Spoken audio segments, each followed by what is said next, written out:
Welcome to Experts on Expert. I'm your resident friend and family member, Dan Shepard. I'm joined by our mother and our baby, Monica Pladman. Today we have a really fascinating person. I don't know that we've talked to a brain surgeon. We Someone haven't. that gets in there and tinkers with the CPU, the central processing unit. The source of all of our everything. What could require more confidence other than landing an airplane? Oh, which you haven't done, okay? Yet. Okay. No, not knock on wood. I want it to happen. No, I don't ever want that to happen. Okay. Dr. Rahul Jandial is a dual-trained brain surgeon and neuroscientist at City of Hope in Los Angeles, hospital for cancer treatment. You know, he's your last line. He's going to get in there and cut that stuff out. It's really impressive work. Yeah, it is. And he talks a lot about anatomy in this and kind of breaks it down in a really digestible way. It's really good. Yeah, it's a super fascinating conversation and really enjoyed him. I hope you do too. Please stay tuned for Dr. Rahul Jandial.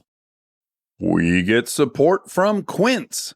So we've been talking about Quince a lot lately, and as we head into fall, it's the perfect time to reset your wardrobe with their amazing pieces. I think it's so fun to do when the seasons turn over to just spruce up your wardrobe with a couple specials, and Quince is the place. Totally. We're talking organic cotton, Mongolian cashmere, tailored chinos from just $60. Premium fit and quality you'd expect from a luxury brand designer. I love Quince. You know, I like it understated and subtle, and I like stuff that has high quality. And Quince checks all those boxes. I love a lot of stuff from Quince. Honestly, they have incredible premium denim, which is very important for fall. It's pretty much all I wear in the fall is denim. And Quince has such a good selection of quality denim. Their stuff is so versatile, timeless, and built to last that you just grab every single day without thinking. Right. And all of that for 50 to 80% less than similar brands. They go direct to ethical factories, cut out the middlemen, so you get all that quality without overpaying for it. We love that. And they do way more than clothes. They have bedding, cookware, bath essentials, travel must-haves, same deal, and great quality. Upgrade your everyday. Download the Quince app for app-exclusive offers or go to quince.com/DAX. Get free shipping on your order and 365-day returns. Now available in Canada and the UK too. That's QUINCE.com/DAX.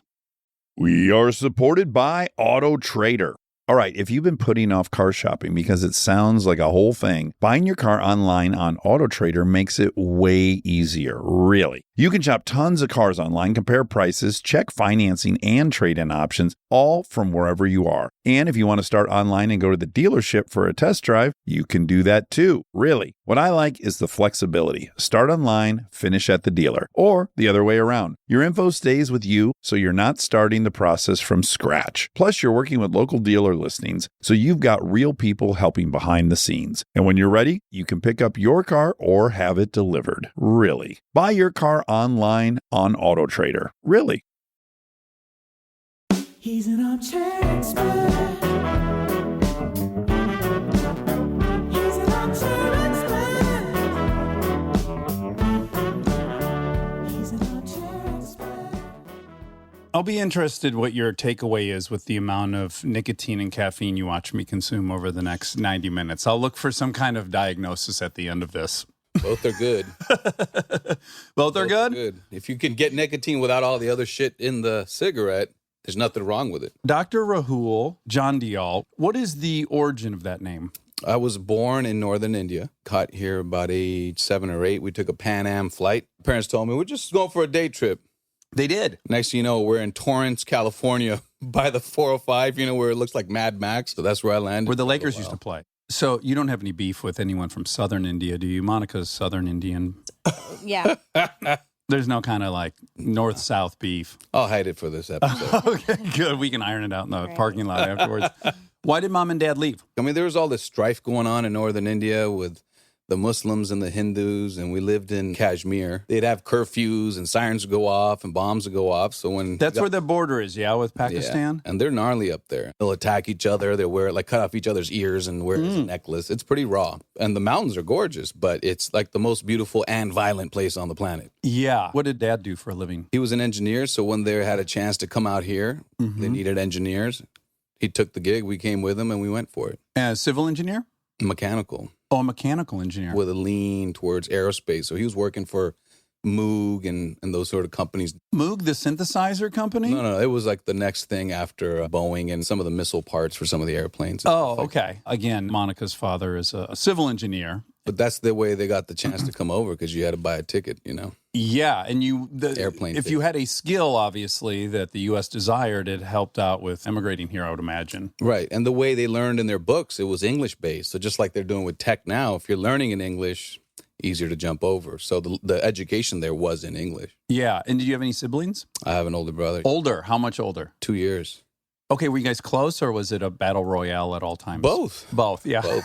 Battle hard, and now we're older, and he lives in Pasadena, and it's good. What did he go into? He's also in medicine. Is that by accident, or was that by design? He was the first one. Okay. The way it went down was this. I was getting in a lot of trouble in Los Angeles, Okay. and he was paying attention to the books. Mm-hmm. He got into UC Berkeley. I wanted to get away from home. Yeah. I just went where he went. So I drafted for a while. Whatever he did, I did, whether I liked it or not, Right. because that would keep people off my back. Yeah. And then I pivoted into surgery. He stayed in general medicine, and I did a bunch of other things. But he's sort of the one that kind of, like roller derby, he swung me in a positive direction just by chasing him around. We're very similar in age. I think we're I'm a year 40, and a I half. just- I just turned 46. In fact, are you December, Yeah, baby? Christmas. Yeah, I'm January 2nd. Are you Capricorn? I am. You are. I don't know what that means for either of us, but it's I nice know. to share it, isn't it? I know, but you're trying to stay in shape too. I see that. Oh, God, yes. It's 80% mental for me, 20% the To body. work out? Yes. Oh, yeah. I will go crazy. It's my Prozac. 100%. I have 3 boys. I tell them, just go out, do some pull-ups, and you'll chill the fuck out. Yes. Start with that. If that doesn't work, then we can get to all the other things. They can go that way during all times, all seasons of their life. Life is going good. They want to look good for a party. They're winning the Oscars, the Grammys. Uh-huh. Go work out. Right. Girlfriend dumps you, boyfriend dumps you. You're having a hard time dealing with it. Go work out. Yes. It works You every didn't get time, that man. job promotion, go work out. Go work out. You got the job promotion, go work out. yeah. To me, it's No, a I'm real, with you, man. it's a cure-all. I have kind of an armchair theory on it. I'm going to float it by you. Tell me if you think this holds any water. Hunting and gathering societies, we're out doing some kind of physical labor, be it 4 to 6 hours a day, minimally just to survive. And of course, we get a reward for that physical activity, right? We get dopamine and serotonin, all these things as a reward. And now we're just a very stagnant species that evolved to get this reward for physical activity. So I think the pandemic kind of mental illness is really reflective of our lack of moving around. It's a good thought, but it's not an original thought. Oh, okay, great. Well, none of mine are. At best, they're synthesized other people's Well, I mean, ideas. there's something to that too. You know, like when we think about science, you have to take what's out there and synthesize something that's the space in between. Mm-hmm. But physical activity and even a little bit of food scarcity sharpens our mind. Uh-huh. We're not meant to be sitting around stuffing ourselves. So if we weren't good at finding food in desperate situations, you wouldn't procreate. So those people that were sharper under stress, Mm-hmm. Pass their genes along. potentially. So that kind of thought is out there, and there's some biology behind it too. You know, just to jump into it. And I don't mean food scarcity. Like so many people in the world are struggling to find good food, find Yeah. safety. But I mean, at about 10, 12, 14 hours, your body switches. So in 16 hours, your liver can't squirt out glucose anymore. Your glucose reserve is gone. Mm-hmm. And it starts squirting out these things called ketones. And your brain's a hybrid vehicle. It likes switching between glucose and ketones.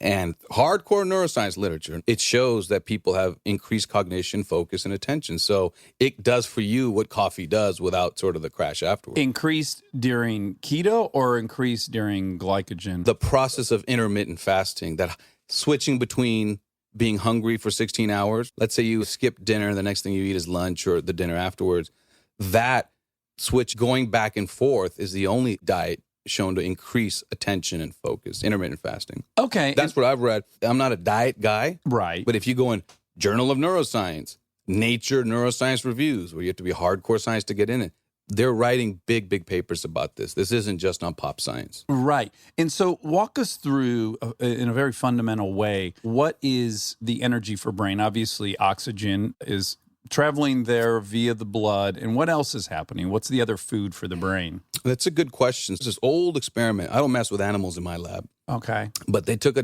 blue dye, and a mouse maybe 50 years ago. I don't know where it is, but they injected the dye into the blood. Mm-hmm. And then they, like a piece of garlic, they cut the mouse up. Uh-huh. The whole mouse is blue except the brain. So just because it's in your blood, just because you eat it and it gets into your blood doesn't mean it gets into your brain. So Right. there's an extra filter there. Mm-hmm. Blood-brain barrier. Yeah, very good. Uh-huh. BBB or blood-brain barrier. So it demands a little bit of extra nuance when thinking about what gets through. It's a very fine filter. From a food point of view, glucose is its main fuel. Okay. And they have little holes in the wall, if you will, let that through. Oxygen gets through, ions get through, and certain vitamins get through. And then food in its building blocks. You don't get like a piece of sausage ground up in microscopic form getting through. But when you digest it down to protein, certain proteins can get through. So you're disassembled to your building blocks in your blood and guts. You're let through into the brain, and then you're put to use. Right. And then explain quickly the difference between glucose and ketones. They're different fuel sources. They're not amino acids. They're not proteins. They're actually carbon and hydrogen-backed chemical compounds. So they would lean towards carbohydrates or starches if you had the idea in your mind. But they're not fats. They're not proteins. They're in the broken down carbohydrate category. Okay. And so when the brain is using ketones for fuel, is that the time that it gets increased sharpness or clarity? No, the switching back and forth, like a hybrid vehicle, not an all electric, not all gas, but you're parked and it's an electric. You're driving, it's in gas. They actually call it a metabolic switch. Okay. And intermittent fasting creates that metabolic switch. I've talked to a lot of people. We live in Los Angeles, so many people are doing intermittent fasting. Jimmy Kimmel, or I think he might be the most prominent one. Now, my fear of it is ultimately your metabolism is adjusting, right, for the amount of calories that are coming in and the amount that you're expending. Why isn't the net result of this a reduced metabolic rate? I don't know. I'm not sure I buy into all of the reduced metabolic rate, like the thermostat thing. Right. I jump in a cold river, if I run around a lot, I'll burn more in idle, right? That's what metabolic rate is. I'm not sure I understand or buy into that completely. But the way that intermittent fasting, and I don't necessarily do it all the time. Right. I'm not saying everybody should do it. Right. But if you're asking me, what's the thing that's backed by science is intermittent fasting, and there's some literature about it. But all the other diets, there's nothing about it that says this can help you actually be sharper. And this isn't about losing weight, because you still have to cut the calories to lose weight. Well, yeah, and this is what's so frustrating for all of us in the world. We're looking to scientists and doctors to tell us, and there's really no consensus, right? The very traditional, conventional wisdom is the calories burnt, calories consumed. That was the model, right? And then some other folks have come around recently and said, no, it's a lot more complicated than that. If you eat 2,000 calories of pure sugar, correct, you're going to have heightened insulin levels. It's going to function differently in your body, so that it's an incomplete analysis. It is. With a well-balanced diet, cutting the calories. Right. I was in San Diego, and I remember when this Atkins craziness was coming around. Mm-hmm. And I saw so many people say, I'm not getting the toast, and just plate is filled with sausage and bacon. Yeah. That's not I did it in the 90s. My girlfriend and I full on had the Atkins book. I did it. I totally lost weight. It was miserable. I remember we were one time at Kookaroo. Do you remember Kookaroo Chicken? I don't. Oh, wow. Well, you really missed out. They were a great little franchise that was all around L.A. for a while. I think they've since vanished. But my ex-girlfriend and I, Bree, we'd put the roll in her mouth and we would chew it up and then we'd just spit it in our napkin and then consume our chicken and our broccoli. But for that, that's what it takes to be hot in Los Angeles. 20 seconds of chewing that piece of bread was so luxurious. I was a busboy when I was in college, and some people would do nasty shit like that to Sure. napkins. So you had to learn how to pick the napkins up. Leave them in their clustered form. Don't dangle them. I like to think we were really considerate to the staff. And in fact, I will add that at Kookaroo, you cleared your own place. Go. Yeah, or just go with moderation and don't fill your plate. Just take the side plate and just eat that. Yeah. You can get away with eating what you want to eat. I hear that, and that would be the goal for sure. But I certainly know enough people that have a similar relationship with food that I have to drugs and alcohol. And they are smart enough and honest enough with themselves to say, I will never have portion control. So given that I will not have portion control, what is the healthiest thing for me to overconsume? I mean, you think food is an addiction? I certainly think all things can become addictions. How do you feel about that? You know, I don't know. I will tell you the addiction I see in the hospital of people who are, shooting crystal meth or speedballing, that's a different kind of addiction than even alcohol. And alcohol is a different kind of addiction than smoking weed and even cigarettes, and then food and compulsive behavior and those sort of things can seem addictive. But, I see the gamut. And when crack cocaine was popping up, to me, I think, oh, addiction. Yeah, sure. And not that food can't get like that. I understand food is quite a challenge, but I think it's just a continuum of compulsions, willpower, and combinations, and different people in different environments find themselves in a different situation. Sure. So I would imagine the frustrating thing being someone that has studied empirical, peer-reviewed things your whole life, and that's what we come to trust, as I do personally, to not have a genetic marker, to not have any kind of indicators that you could replicate the test. It gets frustrating to label it as a disease, or at least I would imagine having a reservation to do that. Yeah, and it starts pivoting into your personalized diet, genetic test for your personalized cuisine. Then that gets into only rich folk can afford that, There's got to be an equation that works for all folks. Yes. In fact, we had this great chef on, Samin, who has this great documentary, Salt, fat, acid, heat. Salt, Fat, Acid, Heat on Netflix. She made the great point that somehow this notion of healthy food has been correlated with elitism or rich people, which is crazy because it's kind of a flip from where it started, which is in the 60s. You have all these people rediscovering heirloom seeds and getting into micro farming. And this movement was a very hippie movement that was for the proletariat, not for rich people. And it got kind of hijacked, and it has now this branding of being elite, which is really unfortunate because there shouldn't be any kind of social, economic structure precluding you from eating good food. Well, my boys, I got 3 teenage boys. It doesn't make sense to them to tell them plants and protein. So I call it the fight diet. We go to Costco, salmon, chicken breast, at great prices. I mean, you get oh, yeah. I mean, we're just... I couldn't be more in love with Costco, just as a side note. Oh, dude. Yeah. I mean, Costco... What a place. I love Costco. We've got chicken breast, chicken skewers, salmon, and it doesn't have to be salad. It can be fruit. Right. So the fight diet is not expensive. It works. You're not hungry, and you can be strong on it. I just worry about the packaging and the websites and the yoga mats in Malibu and have people feel like, you know what, that's not accessible to me. Yeah, it's very triggering. I think people all of us, in general, are striving to eat and exercise in a manner that is probably mostly unobtainable. Even for myself, I have goals that are not reachable. I take the endeavor recognizing that I'm only looking for progress and not perfection, right? But some people just stop even aiming in that direction. You aim in that direction, you only get there 60%. Cool.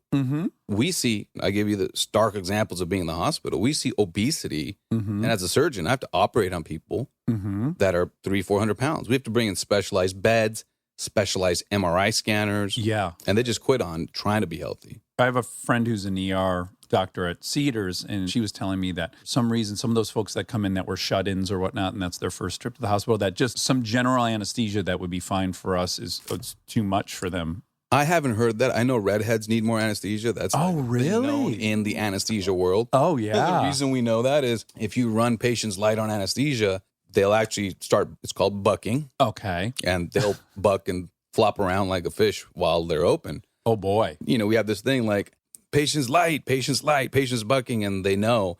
So based on your weight, based on how much Prozac you're on, based on how much, opiates you use, based on if you're a redhead, your weight. Yeah. The anesthesia, they have to dial. It's a gas, so it's like a little dial, and it mixes in with the breath you breathe. So they have to time it. So I guess the question would be, why not just snow everybody? Put everyone in the sunken place right away. Exactly. If you do that too much, then their blood pressure and heart rate starts dropping. So you got to find that sweet spot where they're under, but not too under. And I haven't heard that about obese people, or shut-ins means people who are 800-900 pounds probably locked into a house. But they also have a hard time getting that tube in their neck. It's kind of a left-handed turn or right-handed, depending on which hand you use, but you have to slither that in. And there's like the esophagus, there's the feeding tube, and then there's the trachea going to the lungs. You don't want to put it in the feeding tube. You want to put it in the trachea. So that can be tricky in heavy people. Right. So when I see that, you failing to achieve your full goal, you having cheat day diet, just the fact that you're paying attention to this, to me, that's a victory. But I'm seeing too many people just letting it go. Just quitting on even trying. Okay, and again, now that to me, so if you want to label something an addiction, this is how I'd personally label it, is you cannot manage what you're doing. They've lost their ability to manage it, which seems pretty obvious from the state you're describing that they're in. They have consequences, severe consequences. And in the face of all that, this thing is giving them enough comfort that it's worth all that wreckage. And to me, once that calculus is that for somebody, that to me is an addiction. So that could be, what's the fine line between you like gambling in Vegas 6 times a year? And what's the line where you're going to Commerce Casino 3 times a week and you've lost the kids' college funds? Now you have wreckage, you're endangering your loved ones, you may lose insurance, you may lose the family house. All these things, these really clear consequences from your habitual behavior. To me, once it becomes pathological, I would say, oh, you have an addiction. My hunch is you're trying to treat some internal trauma and depression with some external things. And generally, that doesn't work. And I'd say the reason it fits the description of a disease is that it's chronic and it has a pretty predictable trajectory for most people that are addicted to something, But again, you're right. There's still a spectrum. Oh, 100%. I'm sober and I'm in AA. I'll hear someone share and I'll go, ooh, thank God. I don't have it that bad. Like I remember watching a documentary about addiction on HBO. And this addict in Manhattan was buying crack, then melting it in a spoon, then shooting up the crack. And I was like, okay, well, there'll always be someone that did it worse than me. And if that's, what's going to make my decision of whether or not to enter this program, that someone's worse than me, I'll always be able to find someone worse than me. That's an interesting example because the amount of addiction that goes with combustible cocaine crack, freebasing made cheap, is sky high. So if you had 100 twin brothers, let's just say, and you had 200, 100 over here and 100 over here, and you gave everybody a bottle of tequila on the left, and you gave everybody some rock on the right, the amount of people that would be addicted just from that one exposure would be quite different. For sure. So there's the whole range in how addictive a material is. But then some people have a greater rush when they drink than they do other drugs. So it's also how we're sensitized. And then you bring in the context of family life and real life. And so, again, it's a continuum. But there are some drugs that are just... And biochemistry. So for sure. So if you're someone who has ADHD, cocaine for you feels like medicine. You can go to sleep on cocaine. That's a great point. That's what Ritalin is. Right. I was like, wait a meth. second. The kid is hyper, and you're giving him baby meth? Yes. Just a touch. But if you give too much, then they get jittery and they have issues with it. But that's an excellent point, that being hyperactive, you can actually focus with a little bit of stimulant, right? That is the nuance and subtlety that is lost in the discussions about drugs and addiction. So I love that you hit on. And then back to gambling. Wait a second. You don't put anything inside you, but you will still sell Mama's TV to get some money to go gamble. Right. Right. So the pharmacy is already inside us. Oh, 100%. That ecstasy does not get you high. Ecstasy is what uptake inhibitor of our two best chemicals that make us feel euphoric. Yeah. So or what you have without the real experience driving it. You don't hit the World Cup goal. But they have the same feeling. Right. You take something that simulates that chemically inside you, but it's your own chemicals that you're jacking up. That's right. I think a lot of people think, oh, cocaine itself, but cocaine is a triple uptake inhibitor. And it does something different. It does dopamine, not serotonin. Yeah. And dopamine is elusive euphoria. You can have crystal meth. You'll be hyper and you'll be awake. You'll be a tweaker and all the craziness that comes with that. But dopamine is that feeling of victory, that feeling of delight, the feeling like if you did hit the game-winning shot last night in basketball, that's more dopamine. And so it's addictive because it really makes you feel fantastic, not just hyper. Why would you not take that? The reason you can't take that is because it doesn't last. And then you chase it, diminish, take more, and then your blood pressure goes up, and then you start getting... It's untenable. Excellent. 2 other uses for cocaine. I've been to Peru quite a bit. And the old timers, they were telling me, like, in their ancient history, it numbs things up. Like you put it on your gums and it numbs you up. So they were trying to operate and they chew coca leaves. Coca is not cocaine. They'll tell me that too. Right. But they'll spit into the wound to numb the patient. But everybody died because they got infected from their gnarly spit. Right. And then the other use that's still allowed is still in American operating rooms. Maybe not today, but when I was training, it's a blood vessel constrictor. So we would actually take these little tampons and soak them in cocaine and jam them up people's nostrils. And it would. You look at you're can't wait. I love this conversation. Yeah. And it would shrink the blood vessels because the nasal linings are bloody. And then we'd stick a speculum in there. and tap into the bottom of the skull and get to the pituitary. So cocaine is a vasoconstrictor.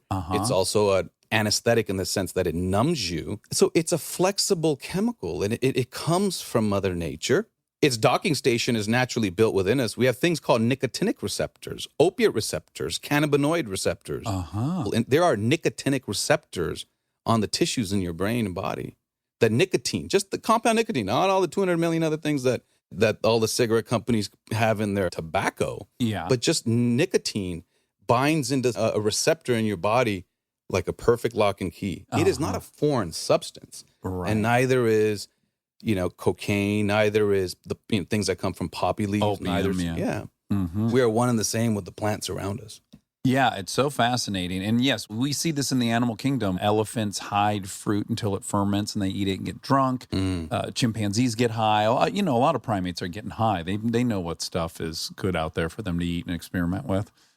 And somehow they do it without addiction. I don't know. Is there addiction in animals? Or is the way that it's offered in plants without our manipulation just not that pop into where they get hooked? Yeah, so to your point, back to Peru. So I had an archaeology teacher who did all their work in Peru. Yeah, all the locals chew coca leaves.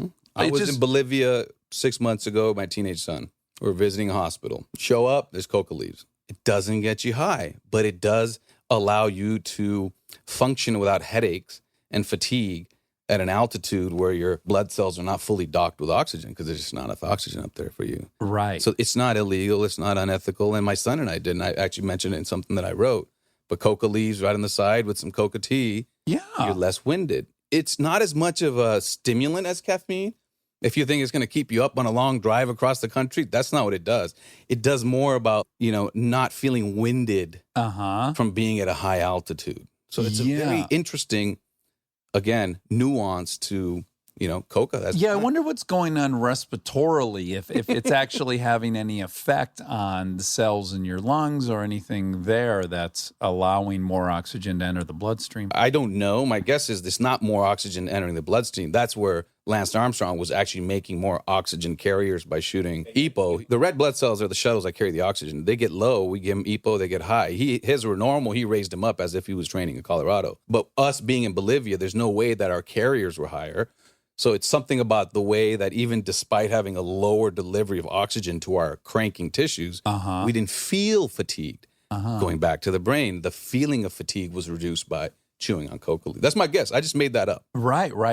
But I haven't read about that, but that's how I'm thinking about it. Let me throw one other thing, Do maybe. it, man. Okay, I have taken my heart rate many, many times at like 10 a.m. of being awake all night doing coke. 10 a.m. I'd usually sit down at the computer and write some emails, like some 7-8 page emails. That was kind of my routine. So I would sometimes be like, little sweaty. It's only 68 in the apartment. I'm going to just check in with my heart rate. And quite regularly sitting there, doing some emails, it'd be like 135.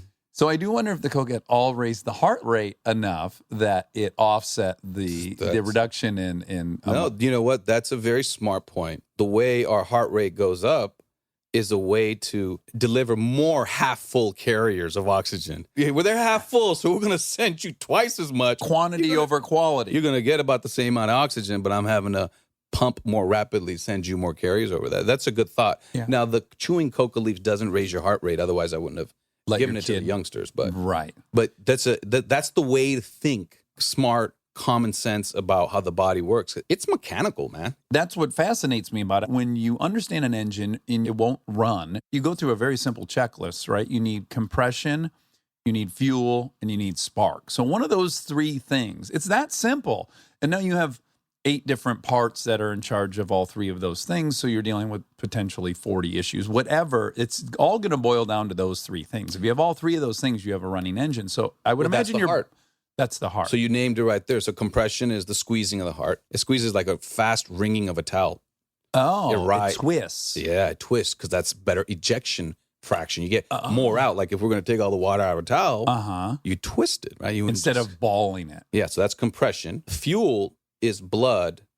Inside the blood, there's stuff that fights infections, like white blood cells and all that. And you get blood cancers from that. But the fuel is actually the oxygen and the glucose that's swimming around being delivered to Usain Bolt's thighs to run. Right. So that's very mechanical. It's not a magic show. And then the spark is an interesting one. The heart is under the dominion of these fine web of nerves on its surface. And those nerves, they literally send little sparks to the heart muscle, and the heart muscle compresses. Those nerves are only partially connected to our brain.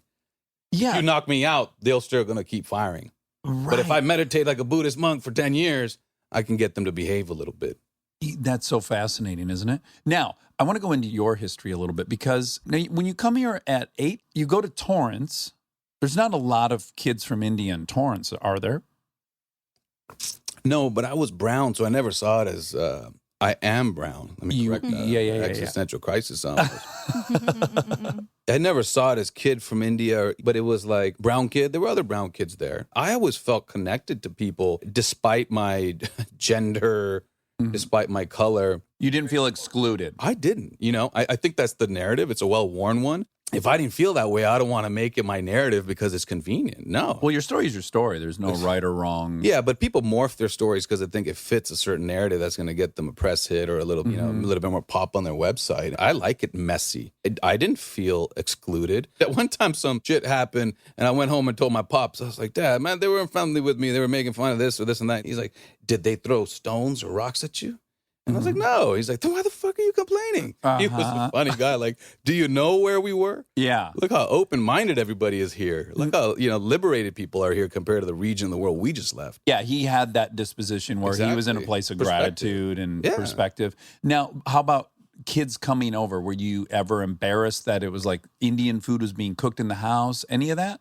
I wasn't that guy. My parents were super progressive. Okay. And your brother also assimilated and fit in beautifully? No, we had our issues, but they weren't culture and race-based. Okay. They were individual conflict-based. It was me not liking being underestimated as a person, not because I was brown, male, or you still have your struggles.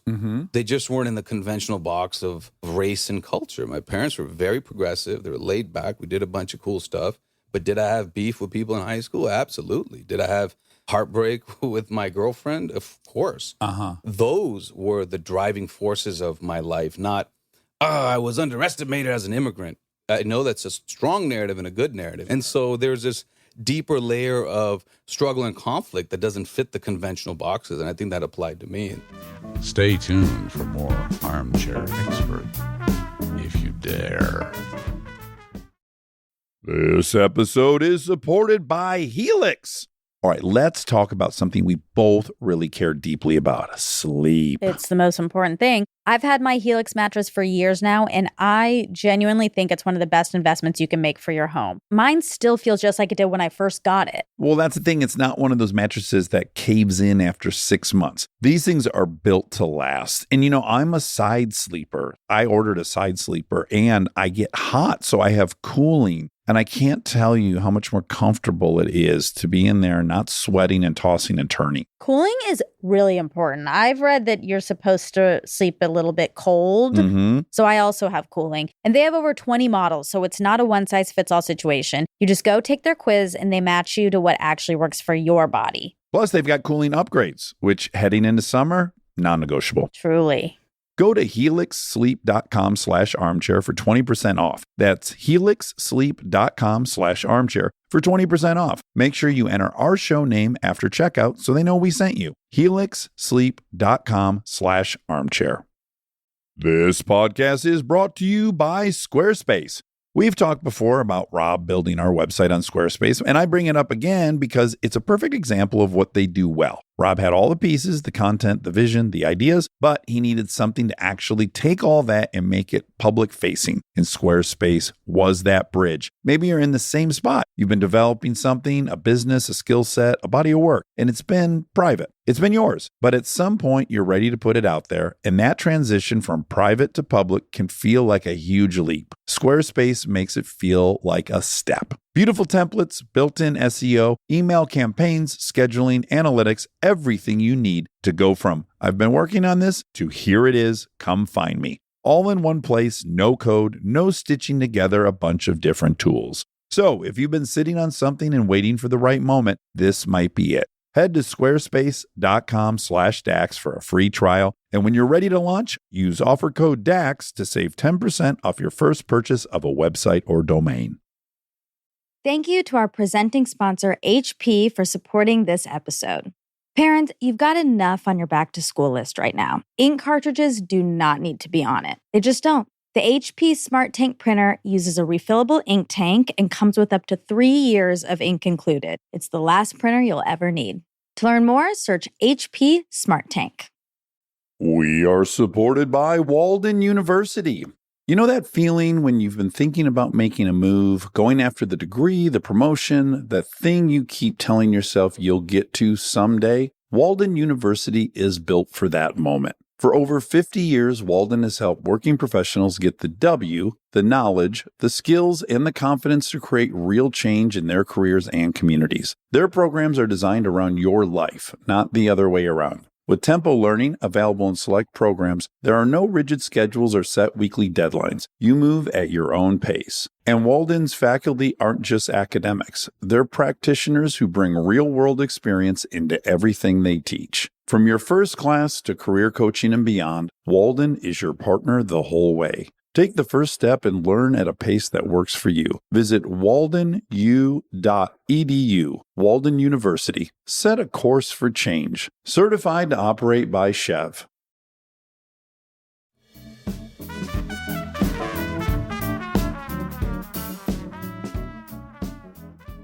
For me, LA was too intense. The male-to-male interaction was always too combative. Right, sure. I mean, I don't know if you grew up here or not. Well, I grew up in Detroit, so very blue collar, very culture of pride, lots of fighting, lots of so happy to be away from that aspect. Well, you know, that's exactly what happened to me. That's what I found here in LA, in Torrance or in Long Beach. It was just us dudes being tense with other dudes, and it wasn't because we were black, white, brown. It was sort of a bravado. Sure. And chauvinism against other men. That was the strife and the conflict that I wanted to escape. Yeah. And then I got to the Bay Area. Everybody was smoking weed at Berkeley. Yeah. There were no cars to be, road raging on each other with. You take the BART, and you know what? I said I need some extra time up here. So I took 6 years to get through college. To me, it was therapeutic to go to the Bay Area. And it was great to be around increasing diversity. I was there during a time where there was the AIDS epidemic, and I volunteered at San Francisco General Hospital, and I was in Oakland. I had dropped out. I got a tattoo, and I took the BART to volunteer at San Francisco General, and they're like, no, you can't donate because you got a tattoo. But it was never about intimidation. It wasn't about psychologically stifling other men. Yeah. And I was picking the fights myself. I was part of the issue. Yes. It wasn't like I was Mr. Johnny Do-Good walking around and people were giving me a hard time. I fell into that world and that way of engaging other people. I was 17 when I went to Berkeley, and I was like, wow, this is therapeutic. Yes, me too. And I've now been on a mission I'm 44, so 24 years of trying to chisel away at that identity I created back in Michigan. And it's very hard for me. And only through my wife of 12 years who regularly rewarding when I'm kind and peaceful and let people in. And I don't know that if I had not linked up with someone who was so expressly against my alpha aggressive tendencies. What happened with me was I met a badass woman, and she said, stay badass. Okay. Just direct it to something else. Just take all that heat and apply it to something else. So I still channel that bravado and that intensity.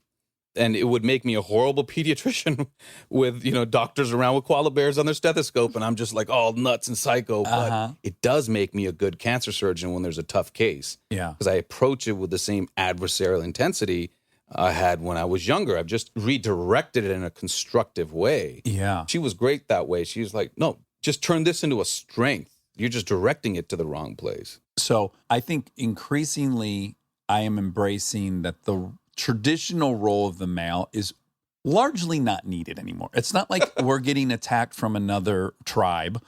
There's not a bear coming into camp. A lot of the skills that we brought to the table in our current society aren't that valuable, to be honest. The bears probably came to camp as we were eating the fermented, getting hot. The women were like, fuck these guys, man. They create the problems and they pretend to solve them. And let me also just state for the record, just the utopian hunting and gathering society. I'll also point out that anthropologists know that 90% of the food was from women. Men rarely caught anything. They weren't really the foundation of the diet, was not men. And some people think shellfish, high protein, accessible, reliable was the original farming. And that maybe that's where the brain started getting bigger and better. Not that bigger is better. I mean, it is bigger, it is better, but in the brain, that's not true. Right. We want some convolutions and a big neocortex and all these things. Because the Neanderthals had bigger actual cranial vaults. Yeah, 1,650 cc's. They're not around. No. So whatever that is, but the sublimation of my intensity, I attribute to my wife. And my mother a little bit, because she was always like, no, I know you're a good person. You're doing crazy shit right now, but I know you're a good person. She believed at your core. That served better than being strict. You know, I didn't respond to coaches. I didn't respond to cops. I didn't bring the best out of me. I wasn't obedient based on their interaction. But my wife was, girlfriend at that time, she didn't want to dial me down. She just wanted to point me in a different direction. I thank her for that. What a lovely partner to get. I have the same exact issues. You've never seen anything more grotesque than me in a TSA line. It's the hardest half hour of my year is when I feel bad for us. I feel bad that we grew up in an area where that toughness, at least I perceived, was a necessity.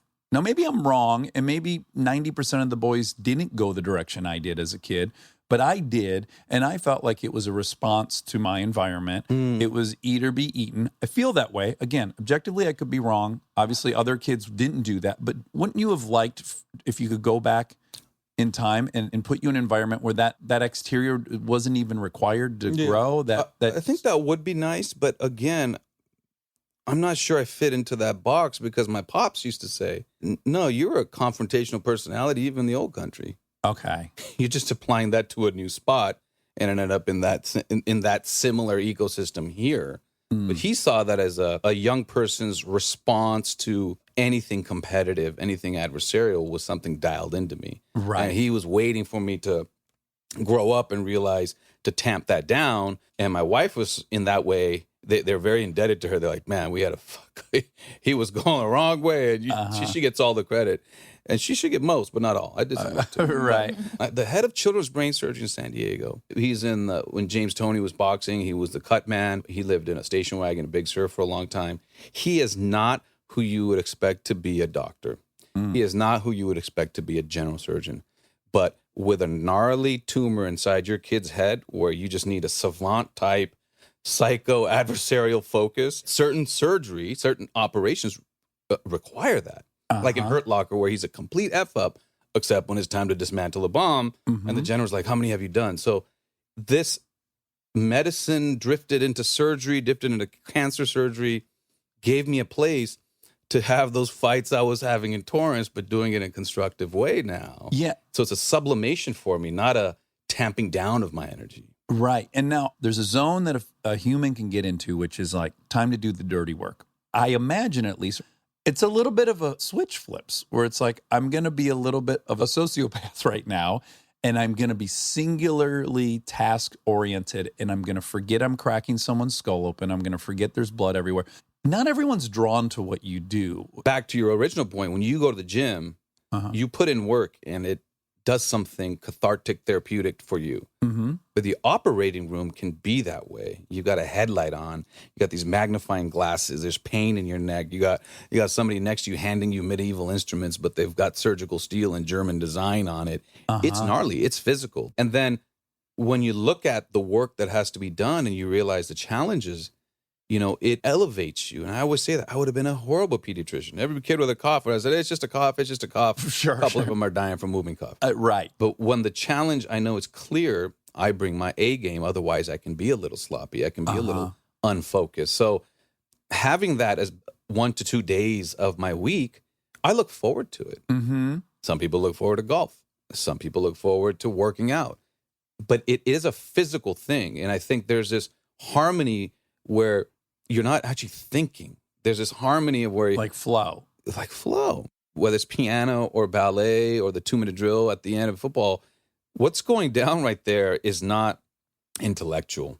It requires intellect. It requires high level of training, But the synthesis is this meta release of energy. And some surgeons are just slick.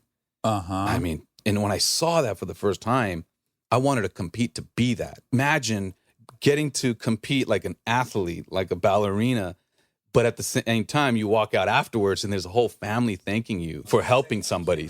I shouldn't have it this good. Right. I could be badass and be a good guy. I imagine in the moment, it's a selfish endeavor for you. Better I get at something I actually want to do, Yeah. the better my patients do. I compete at something I enjoy to get my complication rates lower than my competitor at UCLA or Cedars or Stanford. And then I go out there and the patients are thankful for it, right? It shouldn't be this good. Imagine the better you got at golf, the more starving children you save. Right.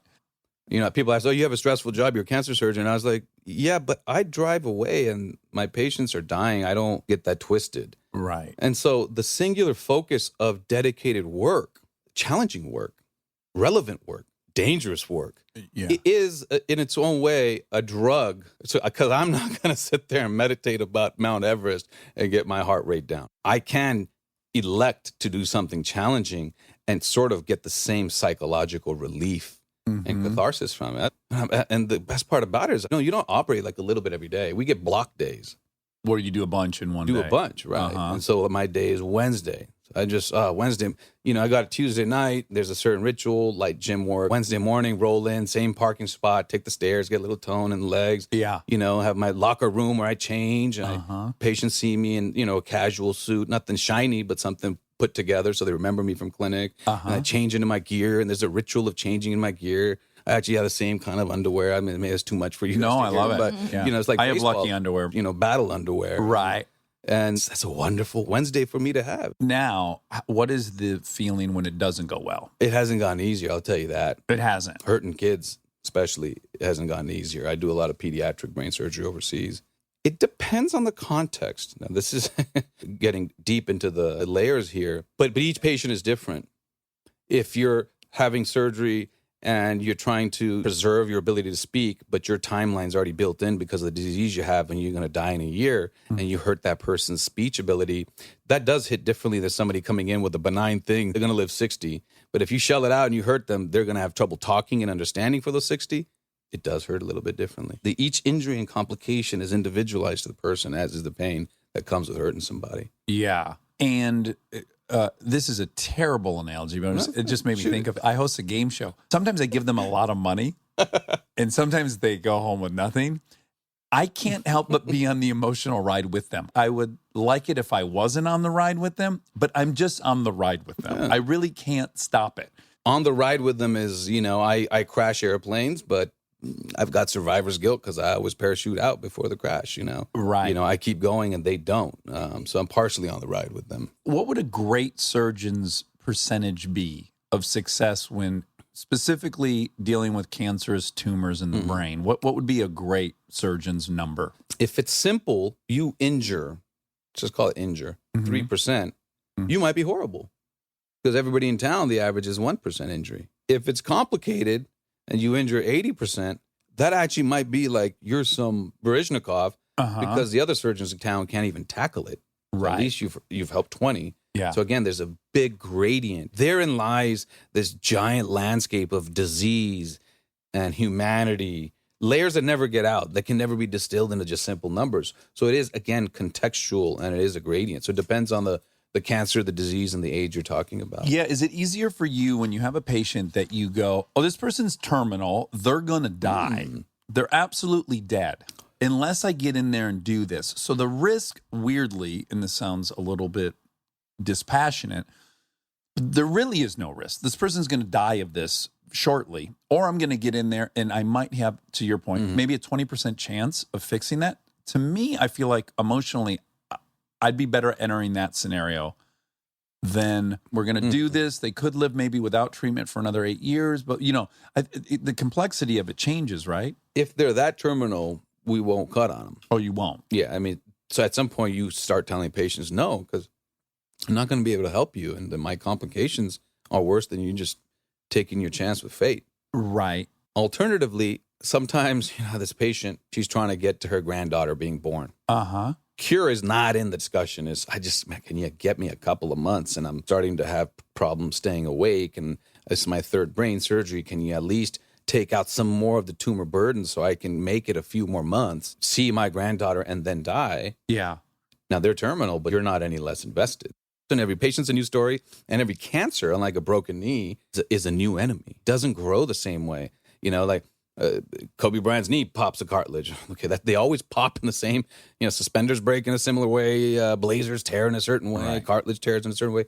A cancer is growing inside you in myriad shapes, and so every time it's just a little bit different.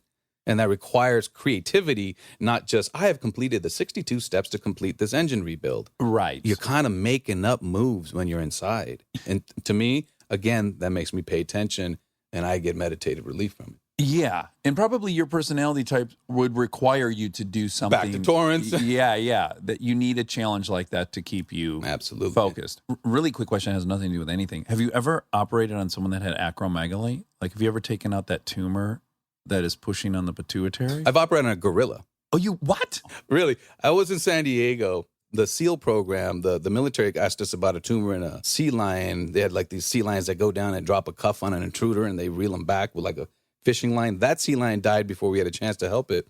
But there was a gorilla named Avila at the San Diego Zoo. Oh, boy. After some domestic gorilla violence by the silverback, she had a broken back of sorts. And there are no neurosurgical vets. There are no vets that operate on the spinal cord. Usually put the animal down, right? Right. But this is a gorilla. And so they didn't have any neurosurgeons. So they asked us who could help. And we were like, we'll do it.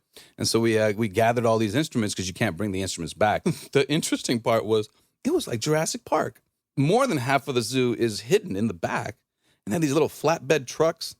And I said, San Diego Zoo on the side. And we got out there and the veterinarian was all serious. And he had like a rifle and he hit the kid with a ketamine dart, the same ketamine that kids use in rays that go in the K-hole. Special K. Special K, or the new one for quick treatment of depression. That's a nasal spray, ketamine, quick acting anesthetic. They hit it with a ketamine dart and they brought it into this medieval operating room with these giant gates that shut like it was a prison. It was an amazing experience. Much love for animals and those who care for animals. Yeah. Because these are magnificent creatures and deserve our attention. The thing on top of the gorilla, so when the gorilla was under anesthesia, we kind of touched it, Yeah. It's just a fat ball. Their skulls are the round off the top like ours. The little extra bump is it's almost like a breast. It's like a fat ball on top of it. I think it's just for like physical prowess. Well, but the males, right, they have the parietal crest where it actually juts up at the fusion and then the occipital bun, right? Yeah, they do have that. Different bony. This was a female. Right, but she female. Her cranium. That crest was actually just soft tissue. Oh, it was. Knowing everything that's going on with the brain and the body at all times, do you have hypochondria?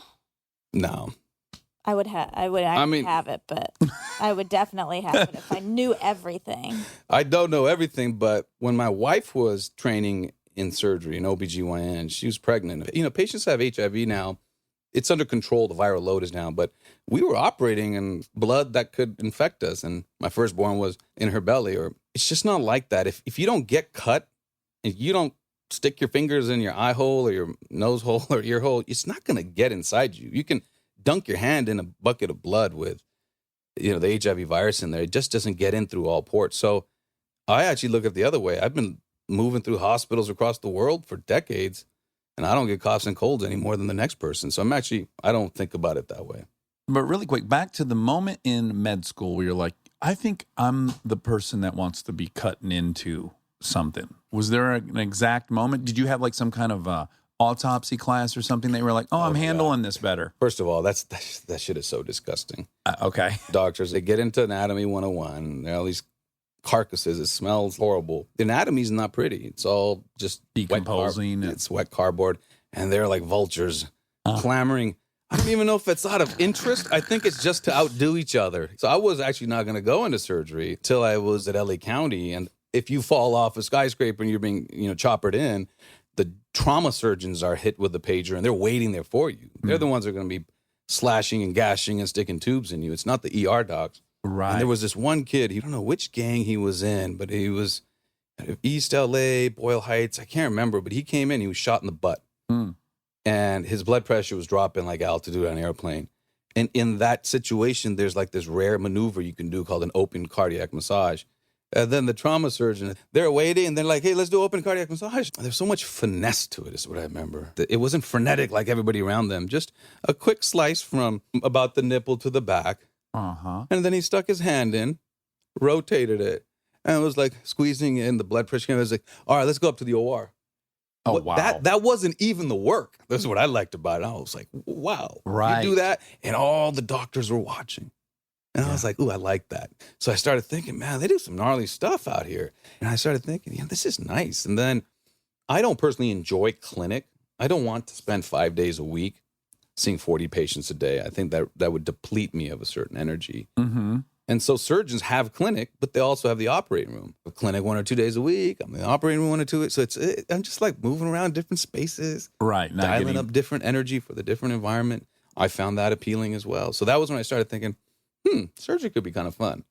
As a surgeon, you are a medicine that only can be accessed through your efforts. There are operations only certain surgeons can do. Sure. But if you need chemotherapy, the same bag in New York is the same bag you're going to get here in LA. Yeah. Quadruple bypass. Someone's got to make that thing work. Yeah, and some people are better, so you're flying there to get that person. Yeah. The medicine can't be just shipped to you. Right. I found that appealing too. There's ownership. There are moments, right, when you're operating on someone where you have control, you have total control, and then you start losing that control, right? In that moment where it occurs to you, this now is a runaway train, must be the worst feeling that you have as a surgeon. It is. I wrote this thing for Vice called Loneliest Place is Uncontrollable Bleeding. 2 hours I'm trying to run maneuvers to stop this blood flow. Every so often you stop to let the anesthesia doctors tank the person up again. Mm-hmm. It's called catching up. You're letting the dam bleed as you're trying to stucco it, and then you have to wait for the lake to fill, because if you get below 50% blood volume, ballpark, the patient's going to have a heart attack or die. So you can't just let it flow indefinitely. You get limited maneuvers at fixing the problem. You know, with the anesthesia, you coordinate. You say, okay, ready? You tanked up. How much hemoglobin is there? And you get up to a certain number. You say, okay. Then you do your maneuver, and it's, blood is running. You're trying to control something, and they're like, no, the blood pressure is dropping. Then you put your finger in there, and you put a piece of gauze, and then you stop. And then they give the patient more blood. Yeah. You say, ready to go again? And you go again. So you're running maneuvers. Yeah. In coordination with bleeding the dam, right? That's exciting. Some people are better at fixing those problems. And operations in which those problems may arise should only be done by those people. But in America, they're not. Anybody can get there, whether you suck or are good at it. Right. What I say is, if you want to be a surgeon and you're not good under pressure, stick with the ACL repair. You'll make more money. Right. Do some plastic surgery. Don't even get into the cavity. Yeah. No chance of death. And they were going to run their credit card on the way in. Don't force yourself into a box that you think is going to give you more prestige when you're putting people at risk, because you don't have that unique skill for that. Those complex operations don't pay more. We do it for the glory. Right. For sure. Your own identity. But yeah. Do you think you're good at pinpointing that moment of no return where you go, I need to quit now? This is not. Never had that. It's called an intraoperative death. So what's it called? intraoperative, intra meaning inside, operative meaning that's when somebody goes cold on the table. While you're working on it. You've never had that. And thank God, and I'm not trying to get there, but I've entered a type of surgery where I don't want to go there, but it wouldn't be something unethical or necessarily a mistake, because I'm taking on dangerous surgery. But on an ACL, if that happens, that's a crime. Yes, absolutely. Have you prepared yourself for the impending depression when you stop operating on people? I have to imagine it's going to be a huge shock to your identity. I know. I don't think I'll ever stop being I might stop operating, but... Right. I should hope. I don't want 95-year-old version of you. Well, there's no, unlike Pilot, he's still going hard, but get it out of the car. But they don't shut you down. Old timers can keep operating. There's no regulation for it like pilots. Really? No, not at all. Some people even have mild dementia. Oh, It's fantastic. a wild world out there. Fantastic. That's great news. Did you listen to Dr. Death? No, I read about it. You are on the good side of what it takes. Let me just say, I say this is about actors. I say this about politicians.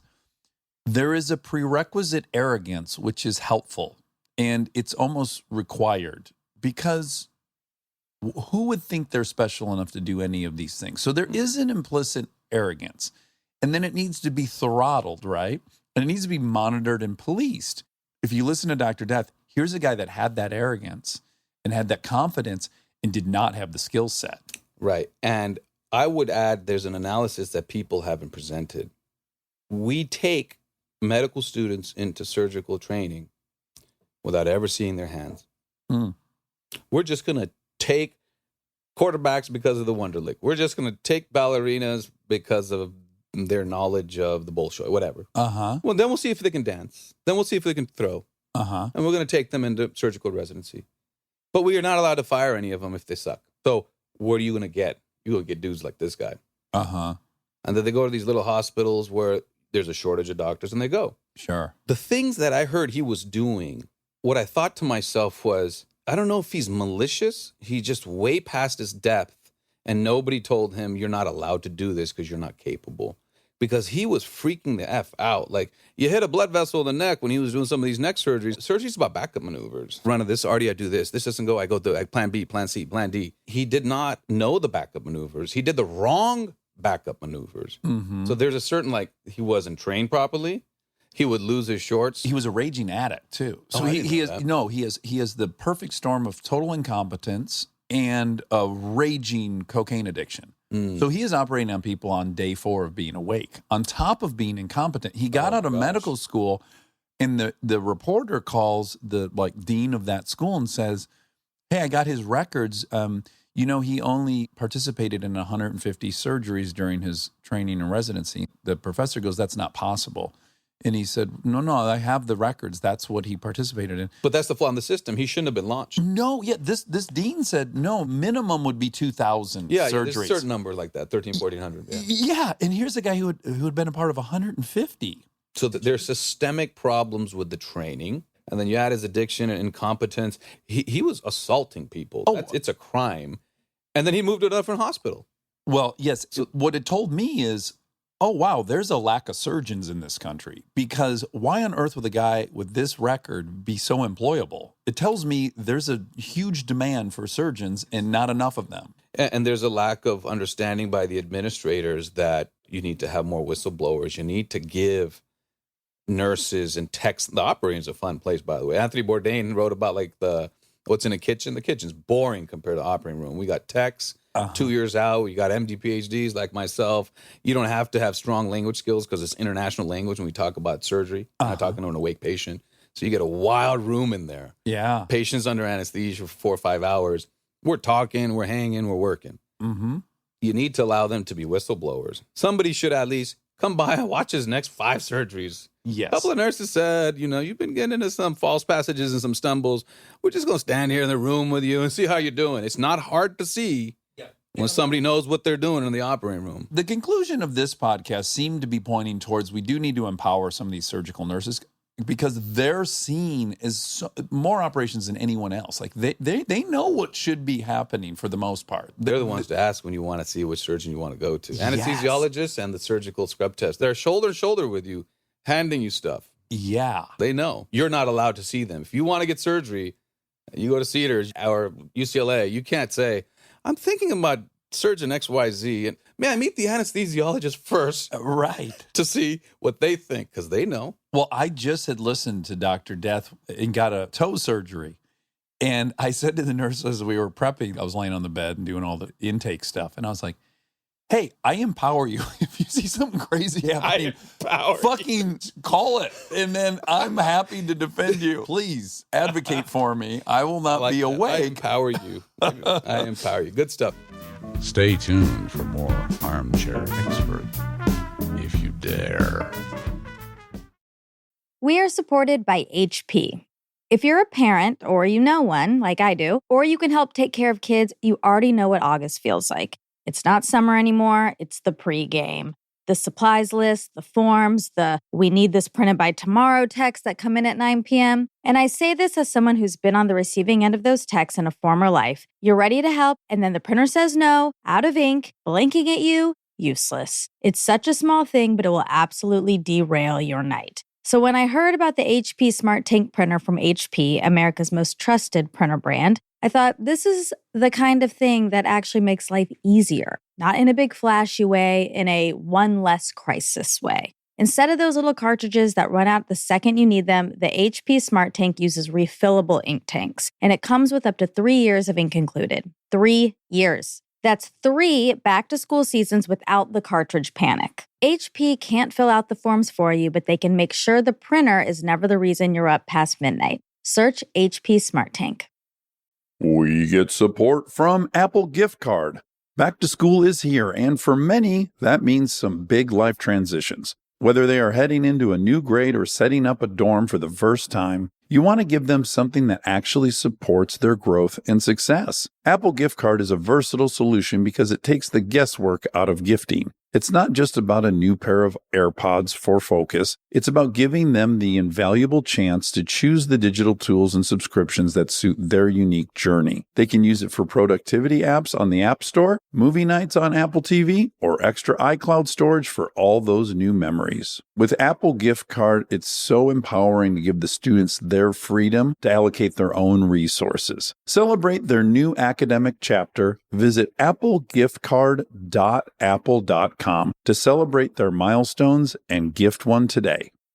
This episode is brought to you by SoFi, the all-in-one finance app where you can bank, borrow, and invest all in one place. Let's talk bank accounts for a second. The average bank savings rate is 0.39% in interest. You're earning pennies on your savings, but it does not have to be that way. With SoFi high-yield checking and savings, the money barely making moves sitting in your savings account can earn over 8 times the national average savings rate with eligible direct deposit. No account or overdraft fees, which feels rare these days. You can get your paycheck up to 2 days early, perfect for getting ahead of a bill or grabbing what you need right when you need it. Plus, get up to a $300 welcome bonus when you sign up with eligible direct deposit. Sign up for SoFi checking and savings at SoFi.com/armchair. SoFi checking and savings is offered through SoFi Bank N.A., member FDIC. Terms apply.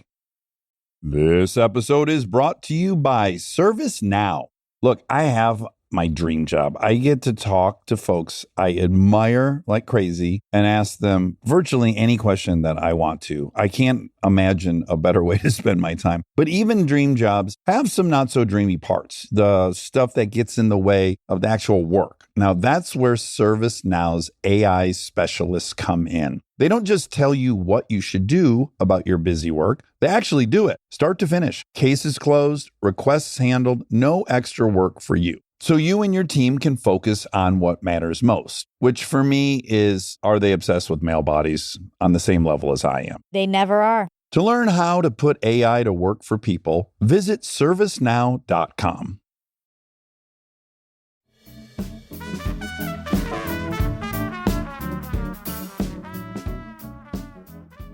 You have a book called Neurofitness, A Brain Surgeon's Secrets to Boost Performance and Unleash Creativity. Let's just start with a very broad, here's my stupid layman's understanding is that your brain, unlike the rest of your body is made up of somatic cells, right? They're going through mitosis every second of the day, reproducing. Your brain is not doing that, right? For the most part, no. But 20 years ago, that's what I got my Ph.D. on, there is a little region, we call it a germinal niche, that sprouts new brain cells. And they particularly like to stream to olfaction, smelling, and memory regions. So there are new brain cells being built, even though we didn't think that for 100 years. Oh, wow. So, and are there things we can do? The simplest thing I can tell you about the brain is, if you ask Usain Bolt, well, can we do anything to run faster? You should run uphill.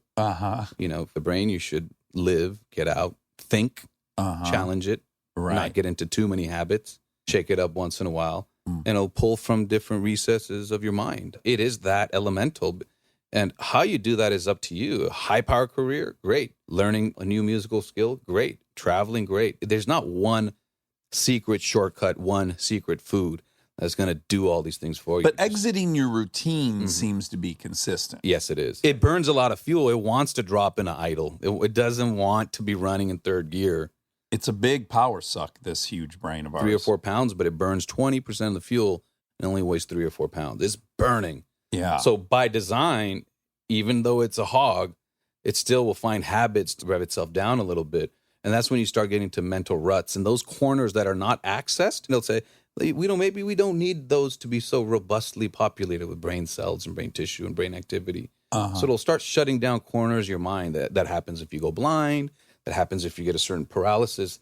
That region that controls it will physically wither. Extending that, pull yourself left and right. Try to get to all the corners of your mind and life, and that's the best way. You're using an area of your brain a lot. Let's just say you're a lawyer, and the part of your brain that's forecasting doom or whatever, the evil part should be in. Using that part actually strengthens that area, right? It's a very important nuance. Whereas your biceps will bulk up. You don't deposit more muscle cells. The ones you do have get bigger. Okay. In the brain, what happens is the networks become more synchronized. The way, like, you go to a symphony, if one does, and everybody's all playing in a discordant fashion, and then you get in a rhythm with the music. The same way the electrical discharges and the chemicals in a behavior become more efficient, more ingrained, and strengthened, not in the conventional sense, like more of your brain is being applied to that. Actually, less of your brain is being applied to it because it's more efficient at carrying out that task. And your brain says, hey, I drive to work a lot, and I'm going to pay attention to it. I'm going to give it a dedicated space, and I'm going to become efficient in using it so I'm not burning a lot of fuel on this task. So by strengthening that part of your brain, you're actually making certain networks and connections more efficient. Is there any exercises people can do? And I don't mean physical, I mean like mental exercises. Whatever you do, it can't be too easy and it can't be too hard. It's just like video games. You got to one level up. If it's too hard, you're checked out. If it's too easy, you're not pushing yourself. So if you do puzzles and all those things and you're doing it for this purpose, just go at one level past your comfort zone, not too many levels past. Again, that's thinking. If you're an old timer and you're sitting there, you're doing puzzles, great. If you have a podcast and it's a turn on to talk to a lot of different people, that's it's not one or the other. It's about just engaging the brain and what it was designed to do, which is think and feel and get out. Well, I read some article at some point that was suggesting, like, take a different route places. I will kind of force myself, like, go another way, because that just kind of forces your brain to be online a little bit. Yeah, and that would apply to something like navigation. So that's not going to necessarily make you more creative. Navigation skills are from the temporal lobe, and those are the ones that patients, when they do get Alzheimer's, they wither. So there's nothing wrong with practicing your spatial orientation. So that's a basic skill that people have. And language is an important one. Music is an important one. Even though you're going to see the headlines, this one food will make you smarter. Yeah, brain superfood. I don't believe in that. You don't? I don't. What I do believe is in what has been shown with the mind diet, which is basically, salmon and chicken and fruits and vegetables and some red wine, that you get thousands of people over a decade or two, they'll have a little less dementia. Right. Since we don't have a pill for Alzheimer's, that's all you've got. And then the other thing is exercise. It's flesh. You clog the arteries in your heart. Arteries in your brain launch off from your heart. You clog those and you irrigate that flesh less well, that flesh is going to physically wither. So thinking is keeping the electricity and the chemicals engaged. Exercise is keeping the irrigation of the actual flesh of the brain engaged. And a proper diet is actually giving it the nutrients it needs, omega-3s in particular. Those essential things are free. They're not expensive. And they work in a glacial way. It's not like I've got to be on a popular game show this weekend.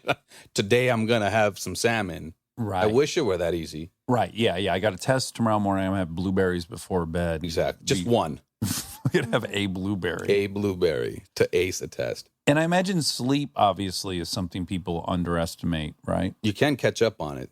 That's what we're seeing now. Oh, really? Yeah. That the weekends off, catching up can mitigate some of the health risks of dementia as well as heart disease and diabetes. I wrote this chapter on creativity. I thought, man, I gave the conventional stuff, get out, play, whatever. Salvador Dali had this one book, and he used the transitions from falling asleep and waking up to solve a lot of creative puzzles. And I love that because I kind of do that myself a little bit. Like, we're all wildly creative when we sleep. Right.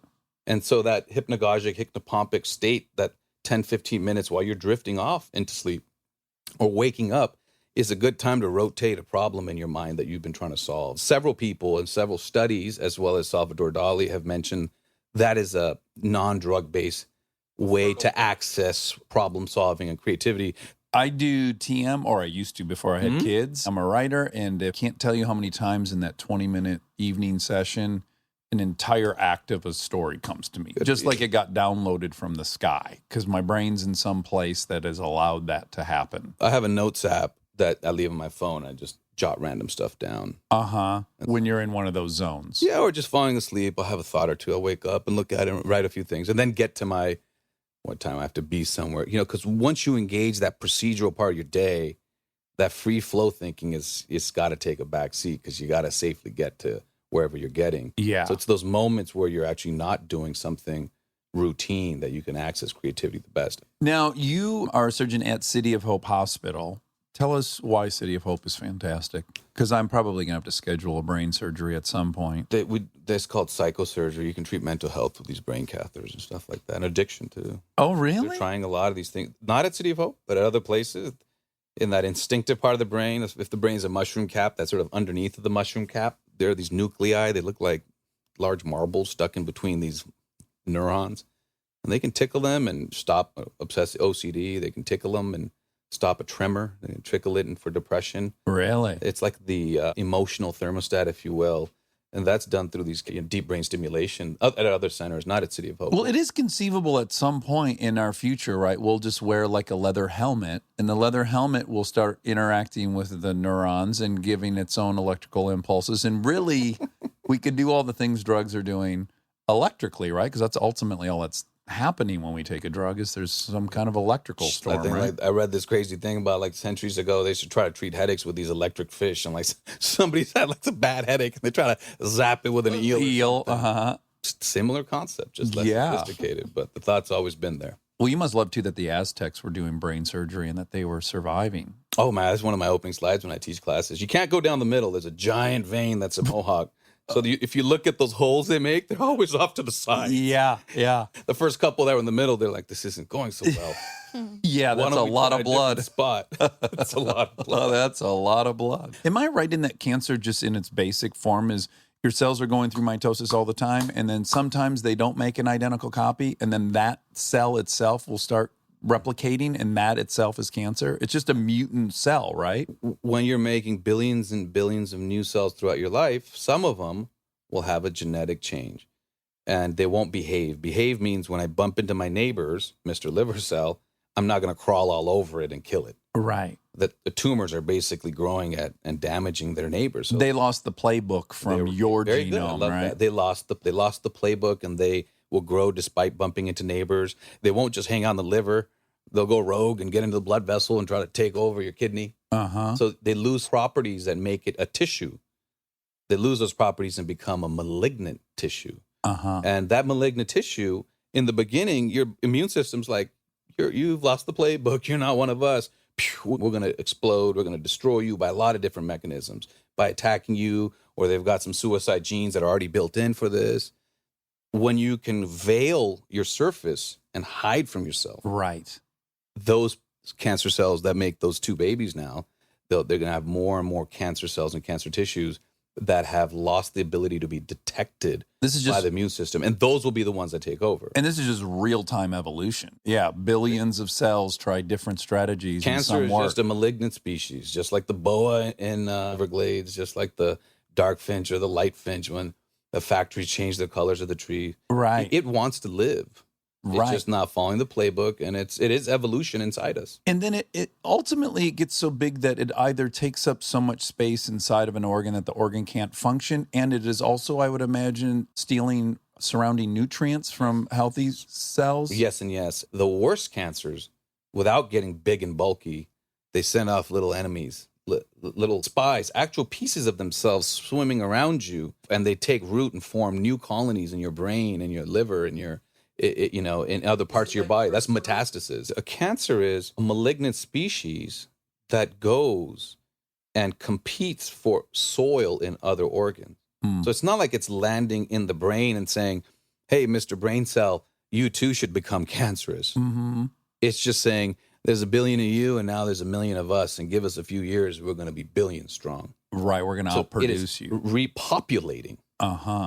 The soil inside you, the organs inside you. Some cancers, despite being small, they love to send those malignant cells, those circulating tumor cells, so you can have, I've seen patients with 100 spots inside them without a big Goomba.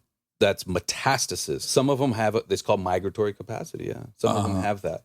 I've seen patients with hundreds of little spots and still alive, and I've seen patients with just one, and they're struggling. So it doesn't fit an exact protocol. There are over 200 types of cancers, so it should be cancers, Right. not cancer. And there's this other phenomenon, right, that they're starting to look into is that some organs seem to be innately hospitable to certain cancers and some organs are not. So you'll see it in like 5 organs and then it's not at all in one of the organs, right? So they're starting to look at the actual, to your point, the soil of your organs and what's happening in that organ that makes it inhospitable for the cancer. That's the basis of my recent funding from the government in my laboratory is the environment. Really? We're just trying to find the Achilles heels of these cancers. Because we've been trying to generally invent to fight it and to beat it and to kill it in the body, right? The approach has been to just napalm it. Right.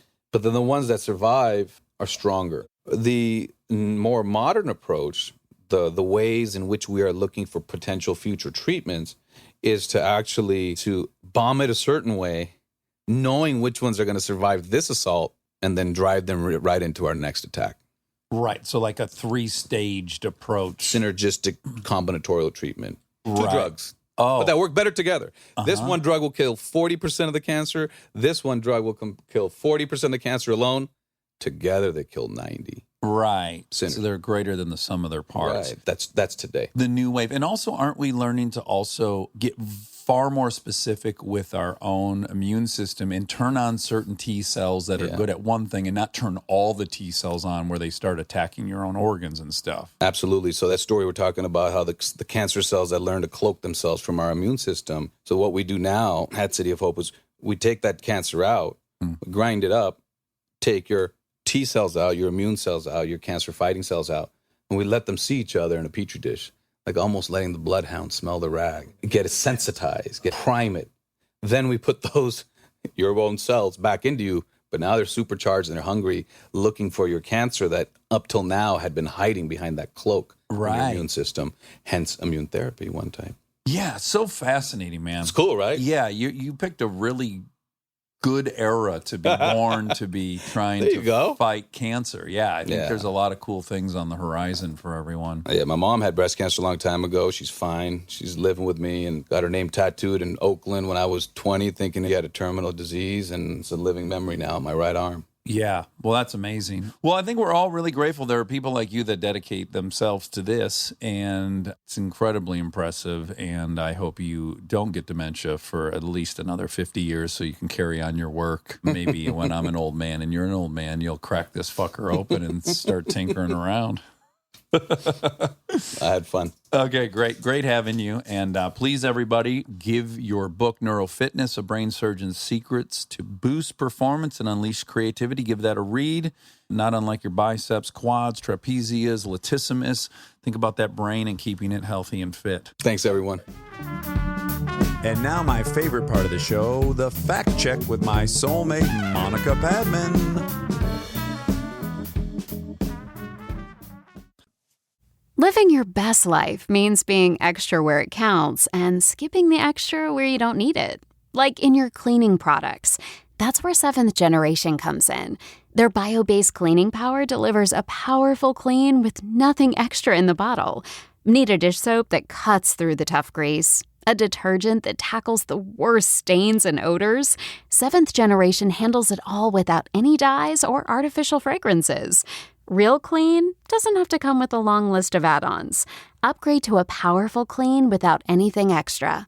Look for 7th Generation dish soap and laundry detergent wherever you shop for your cleaning products. Get your facts up on the wall.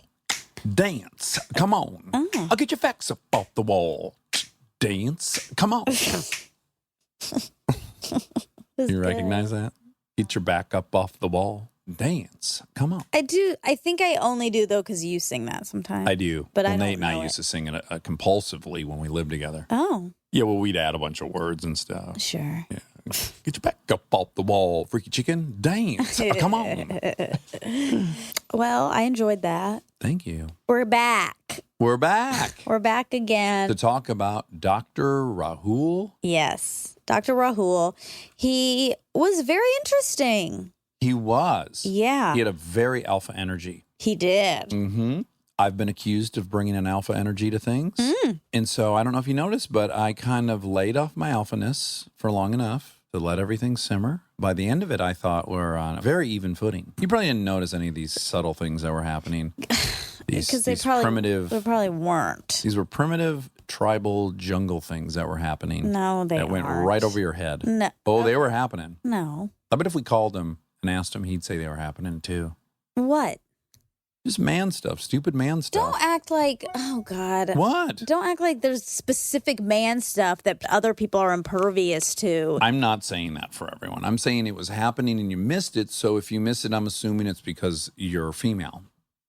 I think he's an alpha dude, and I think I'm an alpha dude. And often when two alpha dudes get together, it's a blowhard session, and they both try to outdo each other and top one another. And then I took a back seat for a while until that all subsided, and I was kind of basically going, "You can be alpha here." And then through that, I think some trust came about and some things. So, yeah. So Look, he grew up in Compton, in South Central, Torrance, bordering all that. And I think in his neighborhood, he had to take a stance for himself. And I think that's proceeded throughout his life. And I think I came from a similar background where you, this whole bullshit, stand your ground kind of cultural pridey thing. I think it was just all happening. Yeah. Yeah. Does that upset you? I guess what I wrestle with a little bit in these conversations sometimes, but I feel like when we have these conversations about alpha, it's with this intense pride. Well, for myself? Well, in general, about the idea of alpha. No, I don't think it's something someone should aspire to. I don't think it's the way to be. I think we're evolving away from it. But I think I can acknowledge that I am a certain way. I'm not in the dark about who I am. Got it. Yeah. I'm not holding it up as a virtue at all. And I think some people, through environment and then also just genetically. I mean, again, my dad was just, you could smell his musk. He just was genetically that way. And so was my grandpa. And I never met beyond that, but seems to be in the genes a bit. Yeah. We see babies playing all the time, and there's just some that are kind of outwardly more aggressive. And it seems to be their genetics, at least half of it. Maybe I bristle a little bit about, or maybe we're just moving away from alpha meaning that. Like if we're at a tech company or something. If we're at Apple, Steve Jobs is alpha. He is running the show. He's dominating everybody. He actually was alpha in the most conventional sense as well. Not in his physical. No, but no, alpha has nothing to do with your physical exterior. I'm not saying because my dad was big, he was alpha. My stepdad, Dave, was the same exact size, but he was just not alpha at all. Okay, so I'm glad that you clarify that, because in my head, I feel like you equate like big guys with alpha. Not at all. Okay. No, in fact, I would argue many of the most alpha men I've ever met are short, bald, hairy, aggressive, too much testosterone. Well, maybe too much testosterone or compensation. Sure, who knows? Yeah. There's a lot in the recipe. But no, it has nothing to do with the physical size thing. I mean, it just comes from dogs, right? We're just co-opting that term from dog packs. Yep. And dog packs have alphas, and they're the ones who decide which way they're going to chase the buffalo when they're chasing it. Yeah. And that's the leader. Right. Yeah. Now, you could say I'm saying, oh, being a leader is inherently desirable. Right. But there's a way to be a leader and not be alpha, as is proven now. I think the current cook is not like Jobs at all, who's running Apple. He doesn't seem to give me a big alpha vibe at all, yet he's doing just fine. Right. Well, anyway, so yes, he definitely came in, Dr. Rahul, came in and had a big alpha energy. Yeah. BDE? No, that's different. No. Although he might have BDE. We're not levying a verdict whether or not he had BDE. I don't even really understand BDE, to be honest. I do. Big dick energy. Well, I know it means big dick energy. Right. I think it's often used to explain guys who have some confidence that no one can really explain just by looking at them.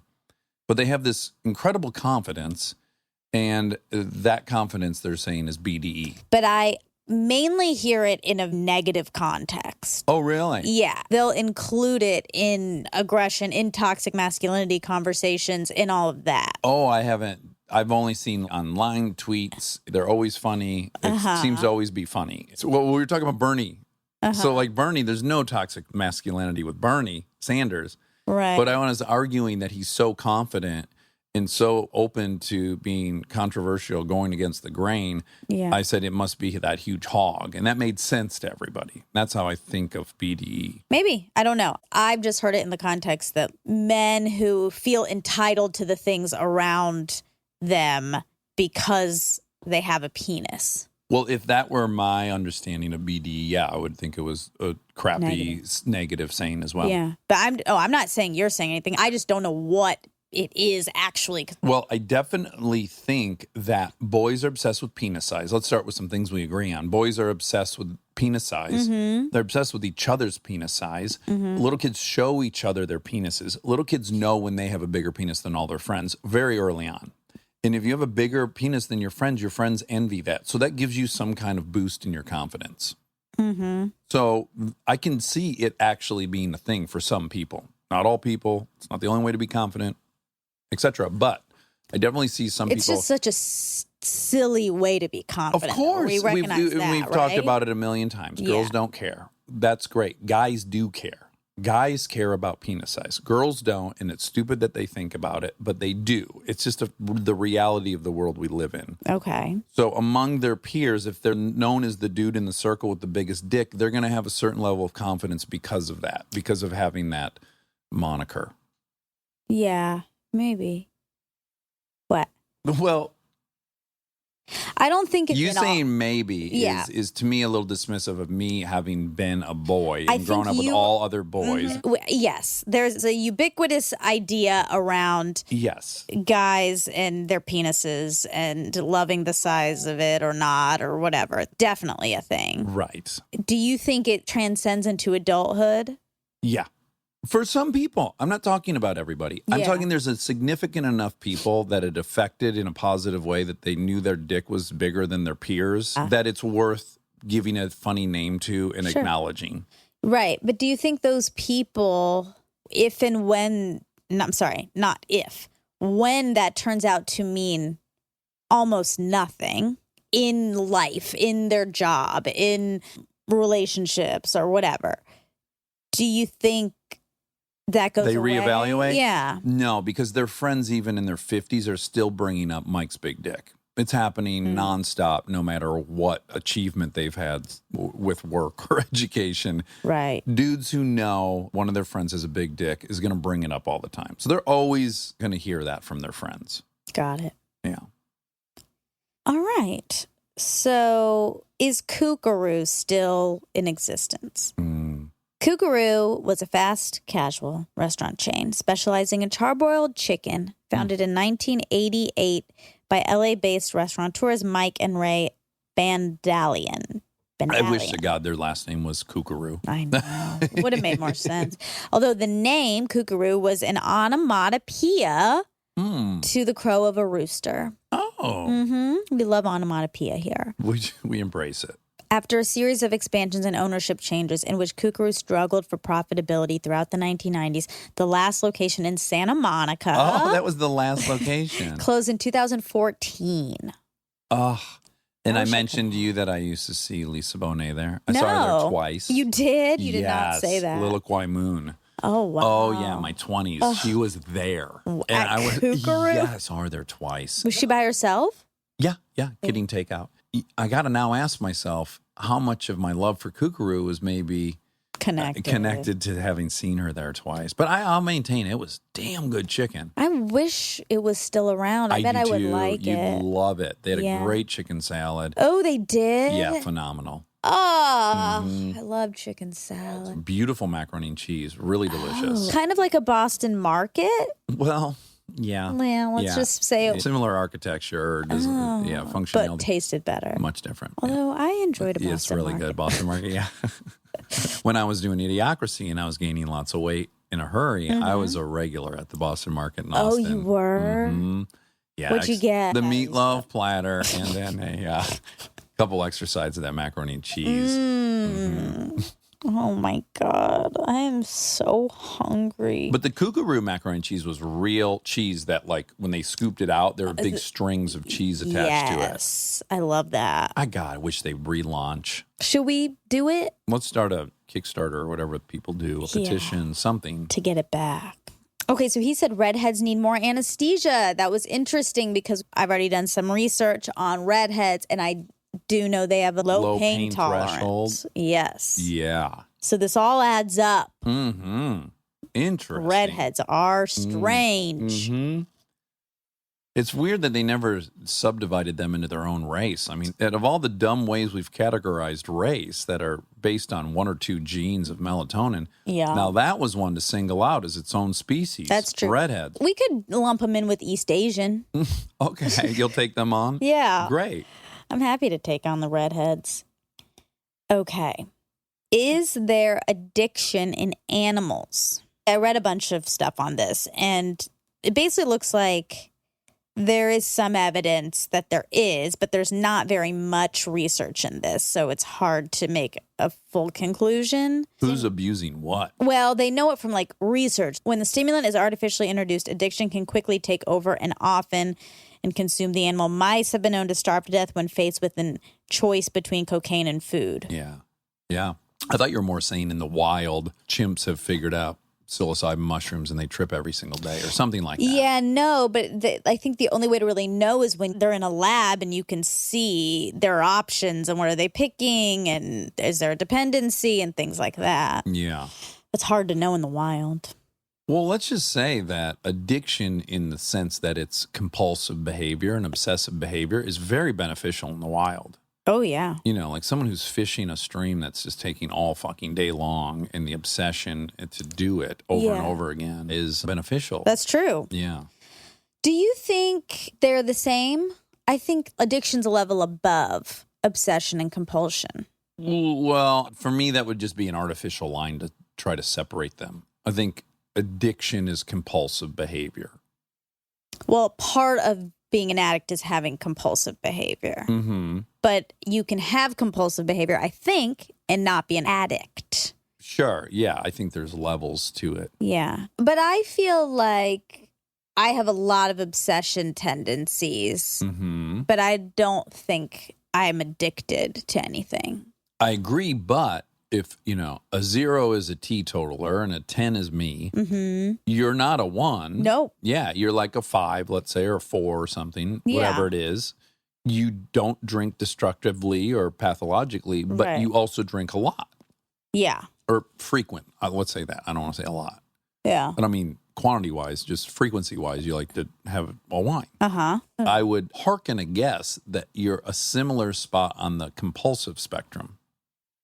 Or do you think you're high on the I think I'm much compulsive? higher on the obsession compulsion. Ooh, compulsion, like propulsion. Yeah, spectrum. I think I'm much higher. Right. Where are you on the palsy spectrum?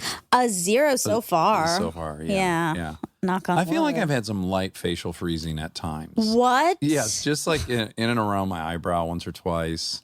That's scary. It is scary. Well, one you know, time- Bell's palsy, people can just get. Like, you can I just wake up know. with Bell's palsy. Oh, my God. I know. Yeah. I one time had, I think I told you, in college, I got frozen in my sleep. Yes, I remember this. Yeah. I woke up, but my body was still stuck. It was paralyzed. Sleep paralysis. Right. It's a real thing. Right. And Callie was nearby. I knew she was there, but I couldn't talk to her, tell her. It was so scary. Yeah. The next day I was napping. I took a lot of naps in college. Oh, great. And I was napping and I woke up and her face was just hovering over my face. Oh, to see if you were in And a she sunken was wondering place? if I was stuck. That was kind of her to She was take nervous. that seriously. Well, she should have taken it Well, I serious. probably wouldn't have. I've been like, oh, yeah, Monica, that happens to me all the time. I'm like trying to wake myself up and I can't. I'm trying to get out of it. So I'm alert enough, but I haven't woken up fully to activate my body. You don't take any of my stuff seriously. Not a ton of your medical stuff. None You're of- right. I would say none. None of. No, not none of. I take your anxiety seriously. I've always been very sincere about when you've explained that to me. Yeah. But I wish you would take my Sleep paralysis. sleep stuckness. Yeah. Seriously, it was scary. And my peeing in the bed. And again, so I've peed the bed twice as an adult. I know. So I would just, it'd be hard for me not to go like, yeah, me too. I did it too. I've done it twice. It's not the same thing. Well, right. I was heavily intoxicated. Exactly. Yeah. It wasn't like, this is where once there's a narrative about you, it gets unfair. Like you have a narrative about me that I make up a whole bunch of stuff about my medical conditions. I don't have a narrative about you that you haven't yourself told me. You've said you're a hypochondriac. feel We like- both have acknowledged we're hypochondriacs. I'm not mad at you that you didn't take my brain tumor thing seriously. You were right, and I was Kristen was right. right, and everyone was right, and I didn't have a brain tumor. I did take it very seriously. I had a long conversation with you, but I didn't say, oh, that happens to me. And then I was done with it. I told you I've experienced the same thing, and it was this and this and this, and it was those things. And when I object, what do you think my motive is when I do that? I think your motive is to make me not worry. Uh-huh. Is it? Yes. To comfort you. And Right. and to try to tell you not to worry so much. Right. Yeah. I know. But do you think that works? It's clearly not working. No. Obviously Doesn't not. really- And now I have to also make it sort of like a joke when I'm telling people things, except certain people who do seem to take it a little bit more seriously. Uh-huh. Allison takes it seriously. Uh-huh. Or she handles it in a way where she's considering, okay, well, this could be Uh-huh. these things. Yeah. It's probably not. Yeah. She acknowledges that weird stuff is happening. Mm-hmm. She also gets esteem from being a medical caregiver. Yeah. So she's excited to like explore that with somebody. That's part of her identity. Sure. Yeah, mine's not really. So I'm not that, incentivized to explore whether or not you have a brain tumor. You got to admit, you come to very dramatic conclusions. It's never like you go, I have a virus or I have a bacteria. It is always a terminal disease. No, is it's not. your conclusion. No, I didn't. When I had the peeing thing, I didn't know what it was. Right. And I what were thought your at theories? first, I thought this is a kidney thing, so I should just go to the doctor. I probably have kidney stones or a kidney infection, which I've had before. Uh-huh. And I didn't think I got to go to the hospital. And I had a lot of pain. So another person might have gone to the hospital in the middle of the night when they peed and was disoriented. But your pain, and was but wasn't in a your huge pain unrelated to the peeing? Wasn't your pain like you hurt your neck somehow in the middle No, of the night? my back. Your back. My lower back. Your low back. Which is, see, you're doing it right now. You're doing it. I'm just made lower back funny by saying low back. Anyway, it's fine. It's fine. I'm sorry. I'm not good at that. I'm not naturally a nurturer. I ignore stuff. I'll have I should get stitches and I don't go. But you talk about it. Let's be honest. I do, but I have no expectation of what you're supposed to do. I'm just sharing. Okay. I'm just sharing like what I'm wrestling with. And if your conclusion is you're a hypochondriac, that's not going to make me mad at you. I'm not mad at you for thinking I'm a hypochondriac. Right. But there's a lot of dismissal. And I don't think I do that to you. And I don't think anyone does that to you, if I'm being honest. I think you get a lot of ears when you have an issue. And you're probably right. But you're right. Not everyone. I'm just not that way. I could fake it for you, but I don't think you want me to fake it for you. I'm not actually worried about you when you tell me you peed the bed. It doesn't make me scared for you. Mm-hmm. I think you're so healthy and you're going to live a long time and you're set. That's what I think about you. So when you tell me that you have tumors or muscular dystrophy or whatever. I did not say that. I know you didn't. But what I'm saying is I don't believe that. I believe you're healthy. You eat healthy. You don't smoke cigarettes. You exercise. I think you're healthy. I think you're going to live forever. And I don't think you're going to have a terminal disease in your 30s. That's what I think about you. Mm-hmm. I'm not good at just getting wound up about stuff. Right. It's a complaint Kristen has about me as well. I'm a bad person to have a cold around. I'm like, you have a cold? Take some fucking something with Sudafed in it and go to work. I don't have a ton of compassion. Laying in bed, I need soup, all this kind of stuff. Yeah. I was raised in a household where that was not cool. Right. Yeah. So I wish I were different. It would be nicer to the people around me, But I recognize I have limits Yeah. in that department. My mother does too, as she has admitted to me. Mm-hmm. And we can relate on that topic. I was in a rollover accident. Mm-hmm. I was driving home from Toledo, Ohio, seeing this girl, Jenny, I met on spring break. Uh-huh. My friend Ron, driving back to Detroit. He's driving, you know the story, has the cruise control on 85. I'm in the back of a Ford Probe. We got the seats folded down so I can go to sleep because I have to wake up at 5 in the morning and drive to New York for work. I'm in high school. Uh-huh. And he falls asleep. We roll in the median 7 times. It's insane. The car's flattened. I crawl out of the back of the hatchback. I don't know how I wasn't flung from the vehicle. I get taken to the Ypsilanti Hospital. I call my mother. I wake her up. I say, Mom, everything's cool, but I'm in the hospital. I wasn't hurt. Ron's getting x-rayed. We were in a rollover. She goes, okay, are you going to be able to do the car run? And I go, Mom, I'm probably not going to make it to the car run because it's 3 a.m. and I'm in Ypsilanti Hospital. Right. And then she hung up. And I was like, that's my mom. Now, mind you, she then became fully awake. Maybe she had sleep paralysis. She fully came awake. have. And then she called back to the hospital Yeah. to like double check that I was fine. But Right. when she just said, are you going to make it to work at 5? I was like, yep, that's my mom. Yeah. Yeah. And you were sad about that a little Not bit? at all. No. That was just, I didn't expect anything other than that from her. Mm-hmm. Although you did preface with everything's fine. So that's I did. good, right? Yeah, So it's not like you were like, I'm in the hospital. Well, and then again, she I was said like- that because in my family, it would be selfish and self-centered and an act of not loving to need something from But one of were the you other family fine? members. I was or were fine. you lying? I was fine. I was pretty sure I was fine. I refused medical treatment. I didn't get an x-ray or anything. Got it. Yeah. He got put on a board and the whole nine. I rode in the ambulance. He was in back on a board. I was up in the passenger seat talking to the ambulance driver. Okay, so he was talking about the gorilla, the top of their head that's like sort of a point when he did surgery on the female gorilla, and there was like a fleshy boob-like substance there. Bat-like substance. Now, here's an area where I just let that lie. Uh-huh. I know for sure there's a parietal crest in... Sagittal. Sagittal. It's called sagittal crest. Oh, sagittal crest, where the parietals meet. Sagittal crest, prominent ridge of bone. It is not in females, though. Right. It's just the males. Yeah, that projects superiorly upwards from the cranial vault along its midline. Most commonly seen in adult male gorillas and orangutans. However you like it. Sagittal crests are rare in adult male chimpanzees and female gorillas. Oh, so I guess maybe they do exist every now and then. And are unknown in female chimpanzees, female orangutans, and humans and bonobos of both sexes. The crest provides a surface for the attachment of the large chewing muscle, The mastoid. temporalis. Uh-huh.